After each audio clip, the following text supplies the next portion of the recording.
और अब बात महाकुंभ की कर लेते हैं। महाकुंभ पहुंचने वाले श्रद्धालुओं की संख्या लगातार बढ़ती ही जा रही है। अब तक 42 करोड़ से ज्यादा लोगों ने स्नान किया है। 28वें दिन भी आप महाकुंभ की ये तस्वीर देखिए, जहां पर हजारों लाखों की तादाद में श्रद्धालु इस वक्त आस्था की डुबकी लगा रहे हैं। पूरे महाकुंभ क्षेत्र में 42 करोड़ लोगों ने अब तक स्नान किया है और जो उम्मीद जताई जा रही है, अनुमान लगाया जा रहा है कि 26 फरवरी यानी कि महाशिवरात्रि यानी कि महाकुंभ के 45वें दिन तक 50 करोड़ से ज्यादा लोग महाकुंभ पहुंच चुके होंगे। महाकुंभ का आयोजन हो रहा है और इस महाकुंभ में जनसमुद्र उमड़ पड़ा है। आप देख सकते हैं आज 28वां दिन है और सुबह से ही बड़ी संख्या में यहां पर श्रद्धालु आस्था की डुबकी लगा रहे हैं। गंगा, यमुना और अदिति सरस्वती की त्रिवेणी में डुबकी लगाने के लिए देश के कोने कोने से श्रद्धालु यहां पर लगातार पहुंच रहे हैं। वीकेंड होने की वजह से यहां पर ज्यादा भीड़ दिखाई दे रही है। शनिवार को ही 1 करोड़ 32 लाख लोगों ने संगम में आस्था की डुबकी लगाई है और अभी तक श्रद्धालुओं का जो आंकड़ा है वो 42 करोड़ के पार पहुंच गया है। सरकार ने अनुमान लगाया था पूरे महाकुंभ के दौरान 40 से 45 करोड़ लोग यहां पर आएंगे, लेकिन वो आंकड़ा पार होता दिख रहा है क्योंकि अभी 28 दिनों तक ही कुल मिलाकर 42 करोड़ से ज्यादा श्रद्धालु स्नान कर चुके हैं और ऐसे में उम्मीद जताई जा रही है आंकड़ा 50 करोड़ तक पहुंच सकता है। तमाम श्रद्धालु हैं जो हर हर गंगे हर हर महादेव कहते हुए यहां पर आ रहे हैं और बड़ी संख्या में श्रद्धालु हमारे साथ हैं जिन्होंने सुबह सुबह संगम में आस्था की डुबकी लगाई है। किस तरह की व्यवस्थाएं हैं, क्या अनुभूति यहाँ कर रहे हैं, आइए बताइए। कहाँ से आई हैं आप, कैसा लगा यहाँ पर स्नान करके? बहुत अच्छा लगा। मैं दिल्ली से आई हूँ। दिल्ली में तो आपने बदल दिया, सब कुछ बदल दिया वहाँ पर। क्या हर मोदी दिल्ली में तो आप सरकार बदल दिए, तो क्या ये सोचा था कि जब बदल जाएगी तभी स्नान करने आएंगे? बिल्कुल जी, बिल्कुल यही सोचा था कि मोदी जी की जीत होगी और हम यहाँ पे अगले दिन डुबकी लगाएंगे संगम में। इसीलिए आए हैं? हाँ जी। क्या कामना की आपने? बस कि अपनी भाजपा आनी चाहिए दिल्ली में। मैम, कैसा लगा यहाँ पर आकर, कैसी तैयारियां हैं? बहुत अच्छी तैयारी है और अच्छा लगा। वो जो तृप्ति मिलती है एक बार स्नान करके वो हमें उत्पन्न हो गई और हम तो वी आर फॉर्चुनेट कि हमने संगम पे पूरा स्नान किया जहाँ पे वो दोनों यमुना जी और गंगा जी और सरस्वती जी मिलते हैं। बहुत अच्छा बंदोबस्त है, पर यही है कि भीड़ इतनी है तो उनको मैनेज करना थोड़ा मुश्किल होता है, पर उस हिसाब से व्यवस्था बहुत अच्छी की बिल्कुल। सर बताइए, कहाँ से आए हैं? और आप लोगों ने तो कुछ एक जरा सा ये लगाया है विश्व सनातन धर्म सभा, कहाँ से आए हैं और कैसा स्नान रहा? हम पंजाब से आए हैं, डिस्ट्रिक्ट गुरदासपुर, सिटी दीरानगर से जी। कैसी व्यवस्थाएं यहाँ पर देखी आपने आने के बाद? अति उत्तम। जो जैसे लोग गलत बोल रहे थे कि यहाँ पर व्यवस्था नहीं है जी, इसी बार हमने खुद देखा है बेस्ट है। इससे उससे अच्छा कर ही नहीं सकता कोई। सर कैसा लगा यहाँ पर आकर, कैसे क्या कहेंगे? बहुत अच्छा लगा, बहुत बढ़िया, सबसे बेस्ट है। क्या कहेंगे सर? सर बहुत अच्छा है, हिमाचल से आए हैं, बहुत अच्छा है। हिमाचल से आए हैं तो कैसी तैयारियां यहाँ पर देखी आपने, कितना आनंद आया? बहुत अच्छा, बहुत। 144 साल के बाद जो महाकुंभ का आयोजन है उसके पुण्य के भागी बने हैं, क्या लग रहा है आपको? बहुत अच्छा लग रहा है, बहुत उत्तम। हम भाग्यशाली हैं कि हमें इसका अनुभव हुआ।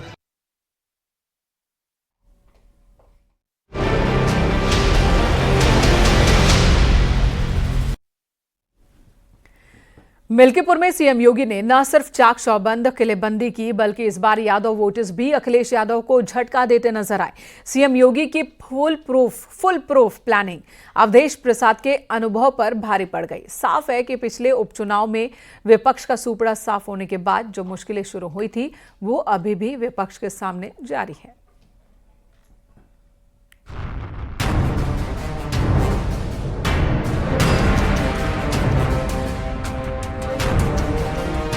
मिल्कीपुर उपचुनाव सीएम योगी और अखिलेश यादव दोनों के लिए साख का सवाल था।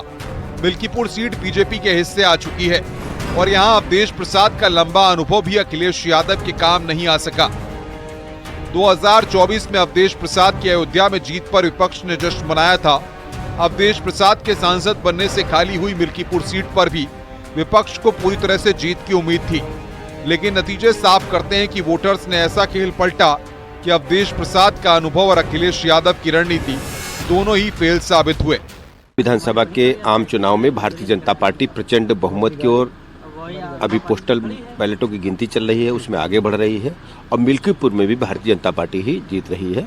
मैं दिल्ली विधानसभा में दिल्ली के सभी मतदाताओं का और मिल्कीपुर में सभी मतदाताओं का हृदय से आभार प्रकट करता हूं, बहुत बहुत अभिनंदन करता हूं।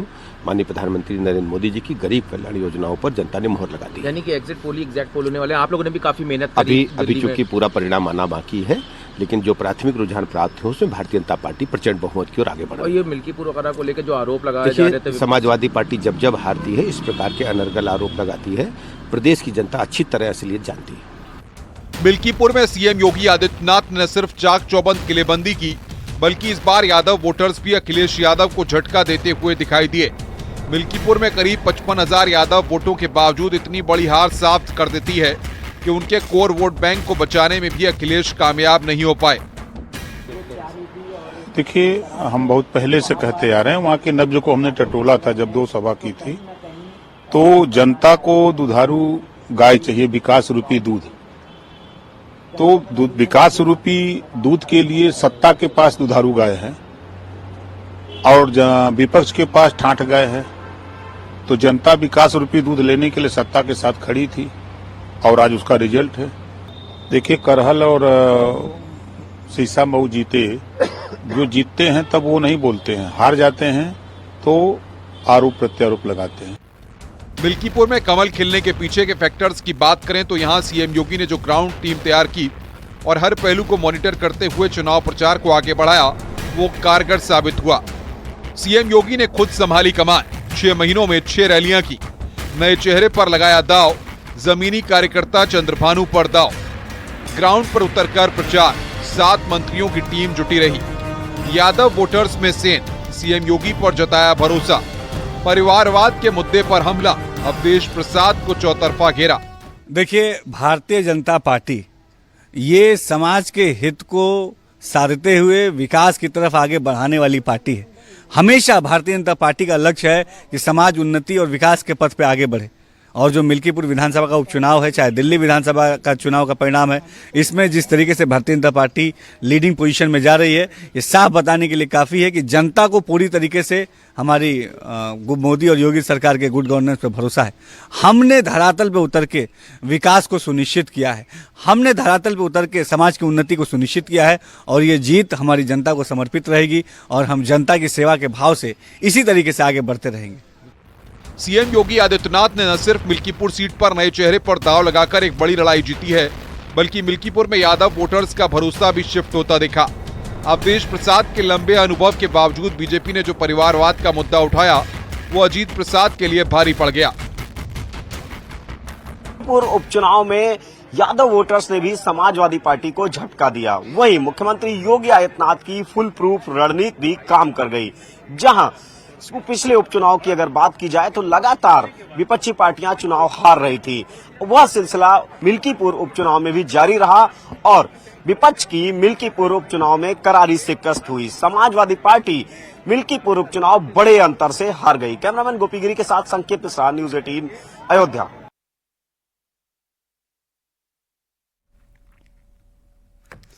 तो दिल्ली में बीजेपी की जीत के बाद मुस्लिम वोटों को लेकर अलग अलग बयान सामने आ रहे हैं। मुस्लिम धर्मगुरु मौलाना शहाबुद्दीन ने बीजेपी को लेकर कहा कि दिल्ली चुनाव में मुसलमानों ने बहुत समझदारी दिखाई और बीजेपी को वोट किया। दिल्ली में बीजेपी की जीत में मुसलमानों की बड़ी भागीदारी है, ये दावे मुस्लिम धर्मगुरुओं की ओर से किए जा रहे हैं। अब उसने विकास और तरक्की की जो आरजूमंदी है, उम्मीदें हैं, वो बीजेपी में देखी। तो अब इस बार दिल्ली के आवाम ने बीजेपी को जिताया है और इसमें ख़ास बात यह है कि जैसा हर जगह मुसलमानों का वोटिंग ट्रेड रहता था, इस बार मुसलमानों का वोटिंग ट्रेड दिल्ली में बिल्कुल मुख्तलिफ रहा है। मुसलमानों ने कांग्रेस को, आम आदमी पार्टी को और बीजेपी को भी वोट दिया है और बड़ी तादाद में बीजेपी को वोट दिया है। वहीं दिल्ली में बीजेपी की जीत पर एसपी नेता रामगोपाल यादव ने आरोप लगाया कि चुनाव आयोग का गलत इस्तेमाल किया गया। चुनाव आयोग पूरी तरह से निष्प्रभावी रहा है। उन्होंने कहा कि कांग्रेस ने बीजेपी की मदद की है। वहीं मिल्कीपुर उपचुनाव को लेकर उन्होंने आरोप लगाया कि वहां बूथ कैप्चर करवाए गए और पुलिस ने लोगों को वोट डालने से रोका। कुछ भी किसी जो गड़बड़ी हो रही हो, इसका नोटिस कमीशन ले तो कोई किसी को भी वोट डाल सकता है, बूथ कैप्चर कर सकता है, पुलिस के जरिए लोगों को खदेड़ सकता है बूथ से। यही हुआ। 27 साल बाद बीजेपी आई है तो 7 महीने बाद चली जाए। कांग्रेस बीजेपी को जिताने में लगी हुई थी। कांग्रेस यमुना के किनारे बसी दिल्ली का सियासी मूड काफी हद तक यमुना पर हुई सियासत ने ही बदल दिया। दिल्ली में बीजेपी ने तगड़ी वापसी की और इस वापसी में बीजेपी के कई अहम फैक्टर रहे। कैसे बीजेपी ने दिल्ली में केजरीवाल के मुफ्त पानी, बिजली और फ्री बस सेवा के तिलिस्म को तोड़ने में कामयाबी हासिल की, दिखाते हैं आपको इस रिपोर्ट में। दिल्ली की जनता के सामने आपदा वालों का नकाब उतर चुका है। दिल्ली विधानसभा चुनाव में बीजेपी ने बड़ा उलटफेर करते हुए आम आदमी पार्टी को चारों खाने चित कर दिया। पीएम मोदी के जरिए आपके लिए दिया गया आपदा शब्द इस रिजल्ट में सटीक बैठता दिखा। दिल्ली में बीजेपी का एम फैक्टर काम कर गया। आपदा नहीं सहेंगे, बदल के रहेंगे। आपदा नहीं सहेंगे, आपदा नहीं सहेंगे, आपदा नहीं सहेंगे।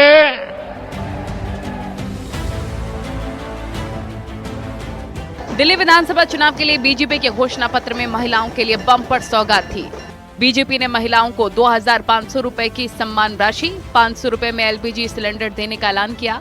होली दिवाली में मुफ्त सिलेंडर देने की घोषणा की। बीजेपी ने आप सरकार की हर योजना को जारी रखने की घोषणा की। फ्री बिजली, फ्री पानी, महिलाओं के लिए फ्री बस योजना जारी रहेगी। हर गर्भवती महिला को 21,000 रुपए बीजेपी देगी। हम दिल्ली को प्रदूषण से मुक्त और दुनिया का सबसे सुंदर शहर बनाना चाहते हैं और मेरा विश्वास है कि भारतीय जनता पार्टी की जीत के कारण प्रधानमंत्री मोदी जी के नेतृत्व में अब दिल्ली की तस्वीर बदलेगी। बाकी राज्यों की तरह दिल्ली में भी महिलाओं के लिए बीजेपी ने योजना लॉन्च की। इसका असर भी दिखा। महिला वोटर्स ने इतिहास रचते हुए मतदान में पुरुषों को पछाड़ दिया। यूपी के सीएम योगी आदित्यनाथ ने भी दिल्ली चुनाव में प्रचार किया। इसका फायदा बीजेपी को मिला। दिल्ली में झूठ और लूट की राजनीति पर पूर्ण विराम हुआ है। अब हमारा राष्ट्रीय राजधानी भी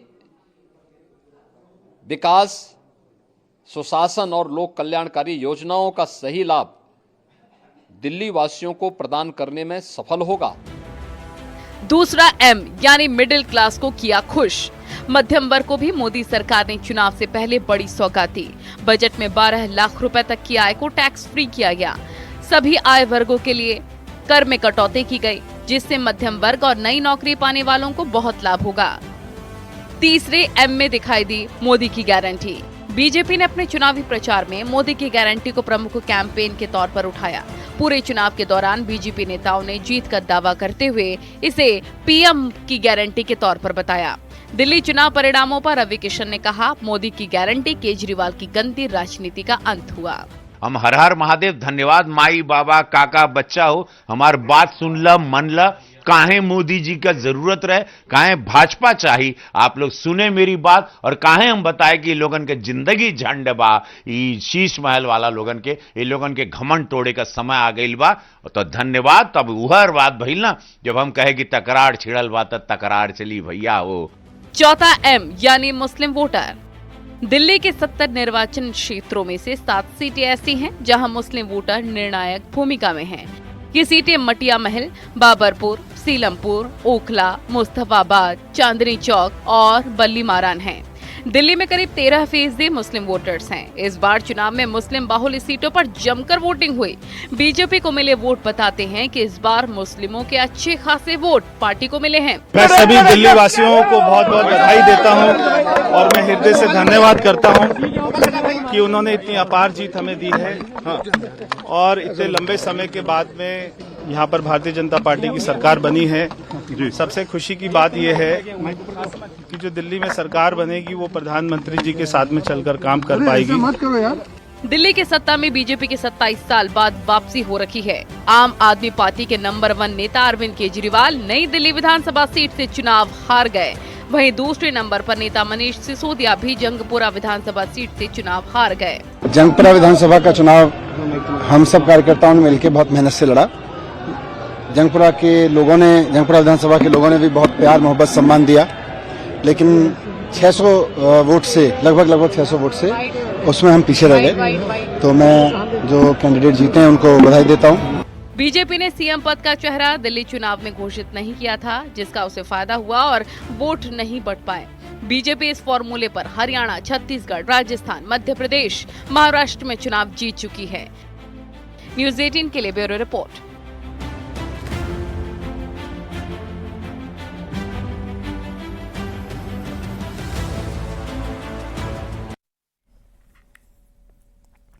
फतेहपुर में पुलिस ने गैंगस्टर मोइन खान की 12 लाख से ज्यादा की संपत्ति जब्त की है। प्रशासन ने उसकी बोलेरो गाड़ी, बुलेट और 2 बाइक जब्त की।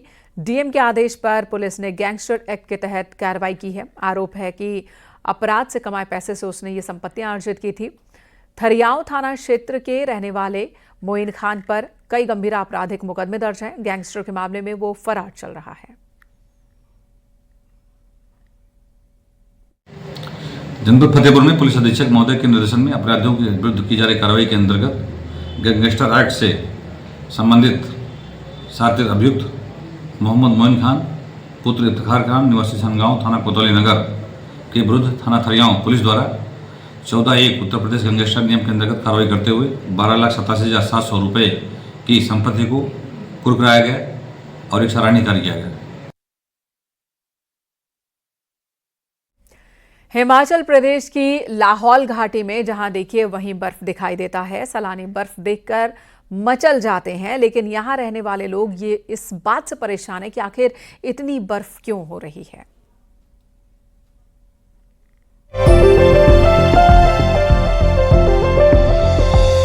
लाहौल घाटी का हर हिस्सा बर्फ से ढका दिख रहा है। मैदान से लेकर पहाड़ तक, सड़क से लेकर मकान तक सब बर्फ में लिपटे हुए हैं। बर्फबारी से कई सड़कें कई दिनों से बंद हैं। नदी नाले जमे हुए हैं, लेकिन यहाँ रहने वाले लोग कहते हैं कि इतनी बर्फ से क्या होगा। इस सीजन का जो है कुल मिला के हमको अभी तक दिसंबर से लेकर आज तक 1.5 से 2.25 फुट के करीब ज़्यादा से ज़्यादा इतना बर्फ पड़ा है। तो इसमें कुछ भी बहुत कम है।